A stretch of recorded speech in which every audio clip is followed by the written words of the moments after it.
As the war in Ukraine grinds into its fourth year, the United States appears poised to escalate its support for Kyiv with a significantly more advanced weapons package. According to reports from individuals familiar with ongoing discussions, former President Donald Trump is preparing to announce a new strategy that could include long-range missiles capable of reaching deep into Russian territory. This potential move comes amid frustration over the lack of progress in peace negotiations and increasing concern about the intensity of Russian attacks. At the heart of the proposed package is the MIM-104 Patriot system, the cornerstone of the U.S. air defense strategy. These surface-to-air missile batteries are designed to intercept incoming threats, including ballistic missiles, and have been successfully deployed in past conflicts, notably to neutralize Iranian attacks in the Middle East. While Patriot systems are already part of Ukraine's defense architecture, the addition of more units would enhance Kyiv's ability to protect key infrastructure from aerial assaults. More notably, the new plan under consideration also includes long-range missiles that could strike targets more than 400 miles from Ukraine's borders. If delivered, such weapons would enable Ukrainian forces to reach deep into Russian territory, potentially threatening strategic military and industrial assets such as ammunition depots, drone production facilities, and supply nodes that support Russian operations.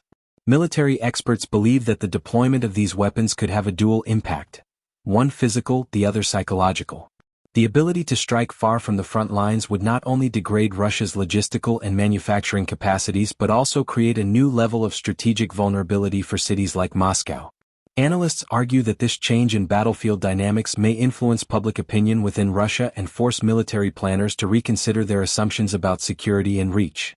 One analyst explained that these developments mark a shift in the metric of the conflict. Ukraine, which has already targeted Russian military logistics and supply routes, would now be able to conduct these operations with greater precision and from greater distances. This could complicate Russia's nightly drone and missile campaigns, which have intensified significantly over the past few months. According to Ukrainian sources, recent Russian bombardments reached a new peak, with over 700 drones and missiles launched within a 24-hour period, a record high since the beginning of the war. The following day, another 400 were launched, followed by a weekend assault involving more than 600 drones and over 24 long-range cruise missiles. These figures underscore the scale and intensity of Russia's air offensive, which Kyiv is struggling to counter effectively. Former President Trump, who is reportedly dissatisfied with recent diplomatic interactions with Russian President Vladimir Putin, has expressed urgency in addressing the situation. Although Trump has previously advocated for a negotiated peace, he has grown more vocal in criticizing what he views as Moscow's unwillingness to engage constructively. His most recent comments indicate a shift toward greater military support, combined with pressure on defense contractors to expand production of arms and munitions. During a cabinet meeting, Trump emphasized the need for a more aggressive response, stating that Ukrainian forces are under heavy pressure and require additional means to defend themselves. He specifically mentioned precision-guided GMLRS rockets and high-explosive artillery rounds, including thousands of howitzer shells, as components of the planned assistance. The Kremlin's reaction to these potential developments has been cautious. A spokesperson for Russian President Putin remarked that increased arms shipments from the U.S. would likely prolong the conflict and are inconsistent with diplomatic efforts. Nevertheless, Russia itself appears to be scaling back its openness to negotiations. Despite previously floating the idea of talks with Kyiv, President Putin has recently signaled that Moscow no longer views diplomacy as a viable route to achieving its military objectives. The United States, for its part, continues to walk a line between deterrence and escalation. While President Trump has not formally returned to office, his influence on American defense policy remains strong among key Republican lawmakers. Senator Lindsey Graham, an influential voice in national security matters, confirmed his support for the plan and criticized Russia's actions in sharp terms.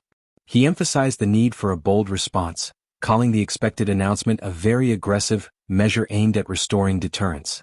In parallel with the military effort, discussions are underway about imposing additional sanctions on Russia to increase economic pressure. Experts believe that a combination of enhanced military capability and renewed economic measures may eventually push Moscow back to the negotiating table, particularly if battlefield conditions turn more challenging for Russian forces. Ultimately, whether these new measures will shift the momentum of the war remains to be seen. However, the possible introduction of long-range U.S. weapons into Ukraine's arsenal represents a potentially significant development. It signals a growing willingness by Washington to confront the evolving nature of the conflict, not just with words, but with material capabilities that could reshape the strategic landscape.